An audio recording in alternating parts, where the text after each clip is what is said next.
Saudara, salah satu korban tewas dalam kecelakaan KMP Tunu Pratama Jaya yang tenggelam di Selat Bali dimakamkan oleh keluarganya di kota Probolinggo, Jawa Timur. Almarhum Anang Suryono sedang bertugas sebagai supir truk untuk mengantarkan barang dari Mojokerto ke Bali.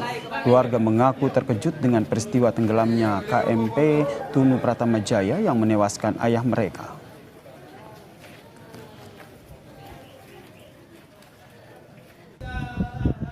Adanya musibah mendadak, jadi kami keluarga shock, memang seperti mimpi, tiba-tiba hilang. Padahal awal mulanya tidak ada apa-apa, tidak ada firasat apa-apa.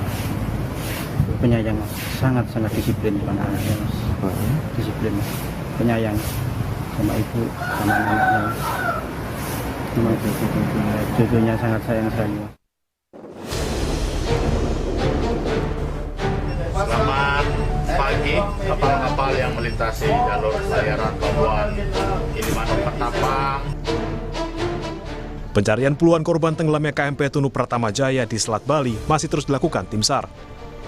Sementara sejumlah penumpang KMP Tunu Pratama Jaya yang selamat dan tewas sudah dikembalikan ke keluarganya.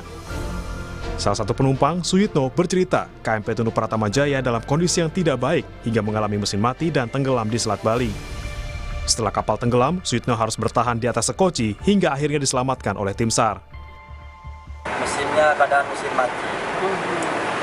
Itu kejadiannya nggak lama, sekitar 3 menit kejadiannya. Langsung kembali. miring kembali.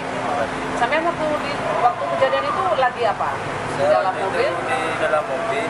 Waktu miring saya naik ke atas, ada yang ngasih apa namanya? Pelampu. Oh, pelampu. Termasuk adiknya, korban yang belum ditemukan. Adik saya ngasih saya pelampu.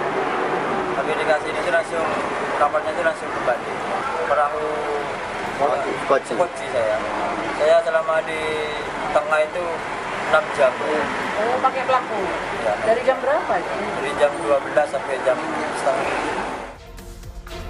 KMP Tunu Pratama Jaya tenggelam di Selat Bali pada Rabu 2 Juli 2025 malam. Kapal saat itu berangkat dari Pelabuhan Ketapang, Banyuwangi menuju Pelabuhan Gilimanuk.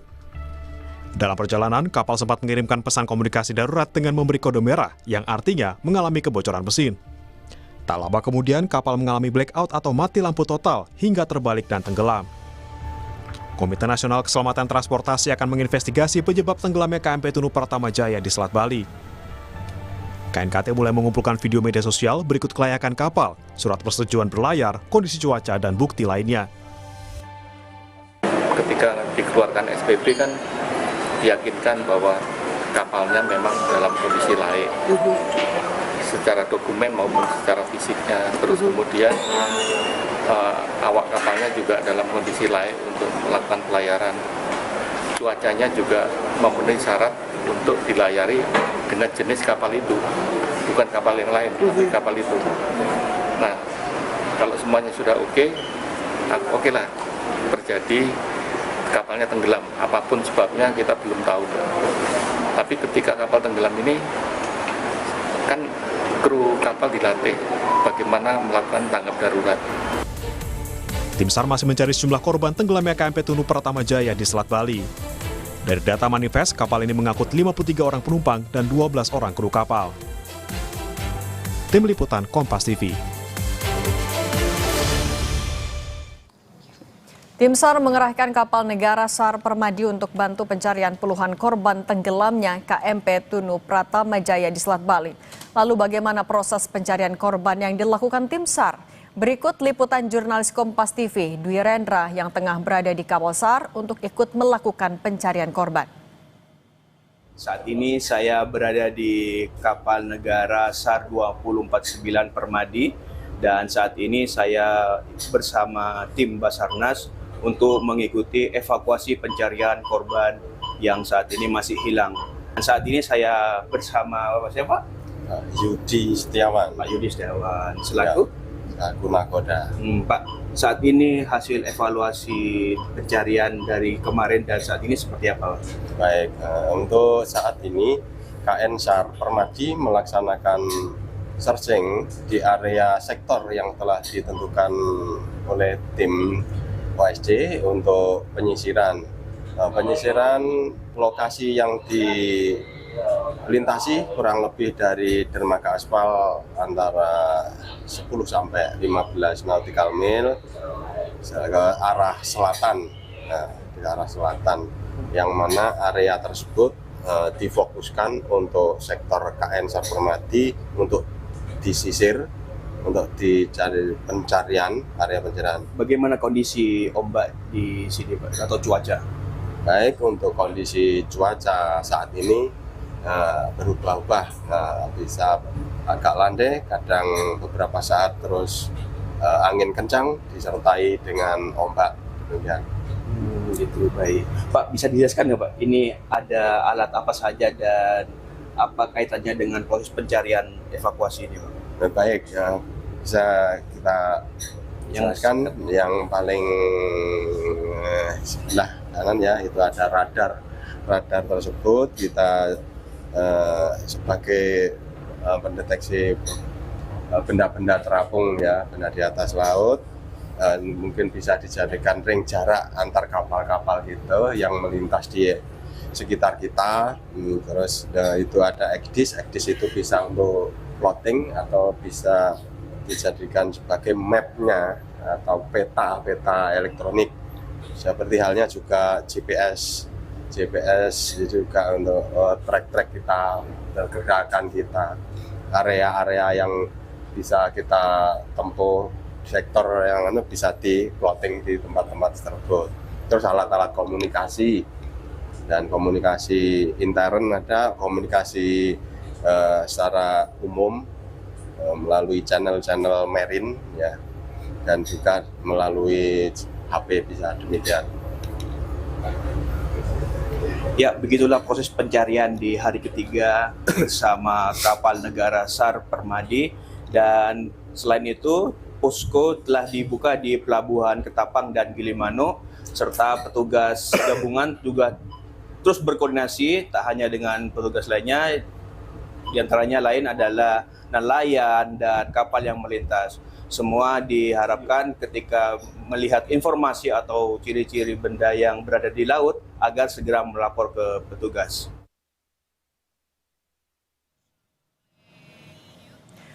Posisi KMP Tunu Pratama Jaya yang tenggelam di Selat Bali belum diketahui. Petugas SAR gabungan masih terus berupaya mencari kapal termasuk para korban.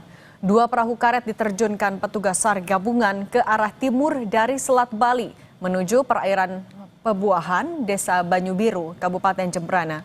Cuaca yang tidak bersahabat di Selat Bali jadi kendala petugas SAR gabungan dalam mencari kapal dan korban. Tim SAR masih mencari puluhan penumpang KMP Tunu Pratama Jaya yang jadi korban kecelakaan kapal tenggelam di Selat Bali. Terkait pencarian penumpang kapal, kita sudah terhubung dengan Inyoman Sidakarya, Kepala Kantor Pencarian dan Pertolongan Denpasar. Pak Nyoman, selamat petang. Pak Nyoman, bisa diupdate Pak, kalau untuk pencarian korban per sore hari ini sudah ada tambahan yang ditemukan Pak? Terima kasih dapat kami sampaikan. Saat hari ini dari ketiga sudah menemukan kapal KMP Pratama Jaya. Untuk korban sampai dengan sore hari ini belum kita membuahkan hasil, masih nihil. Tetapi pergerakan-pergerakan yang kami laksanakan, yaitu ya baik itu dengan alur darat, alur laut maupun alur udara, sampai dengan sore hari ini, yaitu yang pertama, yaitu semua rem yang ada di posko Gilimanuk di STP, ya, itu ada rem Buleleng, ada rem Jembrana, itu ada sorti pertama itu menuju ke arah selatan kurang lebih jarak 10 mil, dan untuk sorti kedua itu melaksanakan ke arah utara lebih kurang 12,44 nautical mile. Dan kita juga menggerakkan satu buah heli swasta, yaitu Bali Air, helikopter Air Bali, yaitu melaksanakan cecing ya, di siang hari kurang lebih 1,5 jam demikian, Mbak Sandi. Oke. Pak Nyoman, tapi kalau per sore ini kan terakhir 30 korban yang masih dicari, sudah ada tanda-tanda penambahan korban yang ditemukan Pak? Baik, sampai dengan sore hari ini belum ada, dan tetapi kita dengan tim SAR gabungan sudah maksimal mungkin untuk melaksanakan pencarian. Kita bersama tim SAR gabungan sudah memberikan atau menyebarkan informasi kepada masyarakat, kepada nelayan. Kemarin yang ditemukan di Pantai Pembuahan, kita fokus di sana untuk mencari di hari kedua, dan hari ini juga kita fokus ke sana. Semua kita kerahkan baik melalui darat maupun melalui laut dan udara, demikian Mbak. Oke Pak Nyoman, kalau melihat dari cuaca kemudian kondisi arus saat ini, untuk titik yang difokuskan radius berapa kilometer atau berapa meter Pak dari titik tenggelamnya kapal? Baik ya, tadi sudah saya sampaikan, untuk pergerakan alut yang ada di posko STP Gilimanuk, yaitu kami mengerahkan rim-rim, itu baik itu dari kepolisian, dari TAL, maupun rubber dari Brimob ya, dari Brimob juga sudah mengerahkan sejauh 12,4 nautical mile ke arah utara dan selatan 10 nautical mile. Pergerakan itu yang kita lakukan secara signifikan ya.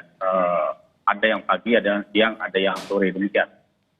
Kalau untuk kedalaman Selat Bali sendiri Pak, di titik tenggelamnya kapal itu berapa meter Pak? Terkait dengan kedalaman, mohon maaf ya, itu... Pak Nyoman, suaranya hilang. Dapat kami sampaikan terkait dengan kedalaman Bali. Mohon maaf, itu adalah stakeholder yang lain untuk mengetahui, karena Basarnas sesuai dengan Undang-Undang 29 tahun 2014 tugasnya dengan mencari, menolong, mengevakuasi terhadap korban yang kita cari kapal tenggelam yang ada di Selat Bali. Demikian Mbak Cindy. Oke, kalau kondisi cuaca juga Pak sekarang bagaimana di sana? Apakah memungkinkan untuk dilanjutkan pencarian atau kemungkinan sampai jam berapa? Terkait dengan pencarian itu dari alut laut ya, alut laut di perairan masih melaksanakan pergerakan kapal-kapal besar ya, seperti KRI, kapalnya Basarnas itu ada 2 kita kerahkan, KN SAR Permadi dan KN. Nah, itu masih dalam pencarian di titik-titik yang dicurigai, demikian Mbak Tili. Oke, Pak Inyoman Sidakarya, terima kasih sudah berbagi bersama kami di Kompas Petang. Sehat selalu Pak, selamat bertugas kembali. Baik, terima kasih Mbak Tili, selamat selalu. Usai jeda di Kompas Petang, saudara, kami hadirkan informasi seorang calon jaksa tewas setelah hanyut terbawa arus sungai saat mengejar seorang kades yang diduga terlibat kasus korupsi.